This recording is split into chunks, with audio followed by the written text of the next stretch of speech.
नमस्कार मित्रांनो. जगातल्या सर्वात मोठ्या लोकशाही असणाऱ्या आपल्या भारतामध्ये लोकशाही जिवंत ठेवण्यासाठी लोकशाही मार्गाने आपल्याला लोकप्रतिनिधी निवडावे लागतील. आताची ही निवडणूक लोकसभेची निवडणूक आहे.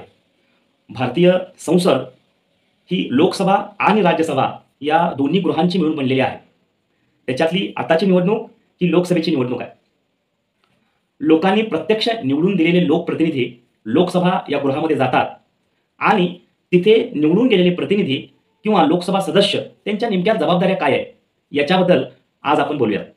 या लोकसभा सदस्यांचं म्हणजेच आपण जे खासदार निवडून देतोय त्या खासदारांचं सगळ्यात महत्त्वाचं काम असतं म्हणजे ते आपल्या कनिष्ठ सभागृहात लोकसभा या कनिष्ठ सभागृहात जाऊन कायदे तयार करणं हे त्यांचं सगळ्यात महत्त्वाचं काम असतं.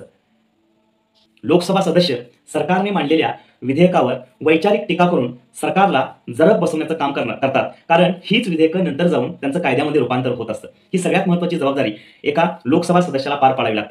लोकसभा सदस्य हे जनता आणि सरकार यांच्यामधला दुवा आहेत असं आपण म्हणतोय. जनतेची जी गाऱ्हाणे आहेत, जनतेच्या ज्या समस्या आहेत त्या तितक्याच प्रभावीपणे त्या त्या मतदारसंघातल्या लोकसभा सदस्याला मांडता यायला पाहिजेत. तिसरी महत्त्वाची जबाबदारी एका लोकसभा सदस्याला पार पाडावी लागते ती म्हणजे त्याला सरकारला प्रश्न विचारता यायला पाहिजे. सरकार सत्तेत असताना सरकारची मती ठिकाणावर आणण्याचं काम त्या त्या लोकसभा सदस्याला करता यायला पाहिजे. लोकसभा सदस्य मंत्र्यांना सरकारला जबाबदार धरून वेगवेगळे प्रश्न विचारू शकतात आणि त्या प्रश्नांच्याद्वारे सरकारवर एक दबाव तयार केला जातो जेणेकरून लोककल्याणकारी निर्णय त्या सरकारकडून घेतले जातील. लोकसभा सदस्य दरवर्षी अर्थमंत्र्यांनी मांडलेल्या बजेटवरती टीका टिप्पणी करत असतात. ही टीका टिप्पणी करण्यासाठी त्या लोकसभा सदस्याची वैचारिक पातळी तिथपर्यंतची असायला लागते. लोकसभा सदस्य त्या बजेटवरती टीका करून त्याच्यातल्या त्रुटी सरकारला दाखवून देऊन जेवढं जास्तीत जास्त आर्थिक पाठबळ आपल्या मतदारसंघातल्या लोकांना कसं मिळेल, ज्या ज्या सरकारच्या स्कीम्स असतात त्या सरकारच्या योजना किंवा त्या स्कीम त्या आपल्या मतदारसंघातल्या लोकांपर्यंत प्रभावीपणे आपण कशा पद्धतीनं नेऊन जाऊ शकतो याचा अभ्यास त्या त्या लोकसभा सदस्याला असायला हवा.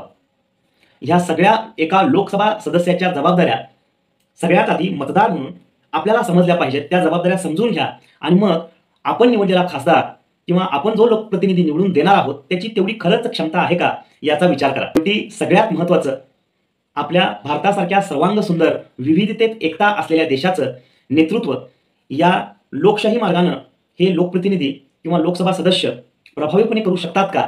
ते विविधतेत एकता असलेल्या आपल्या देशामध्ये एकता आणायचा प्रयत्न करतायत का? सगळ्या समाज घटकांना एकत्रित घेऊन भारताचा विकास त्यांना साधता येतोय का? त्यांना आपल्या मतदारसंघातल्या शेवटच्या घटकापर्यंत पोहोचता येते का? आपल्या मतदारसंघात असलेल्या लोकांचे नेमके प्रश्न त्या लोकप्रतिनिधीला समजतात का? आणि ते समजलेले प्रश्न तो लोकसभेमध्ये सरकारला धारेवर धरून विचारू शकतो का?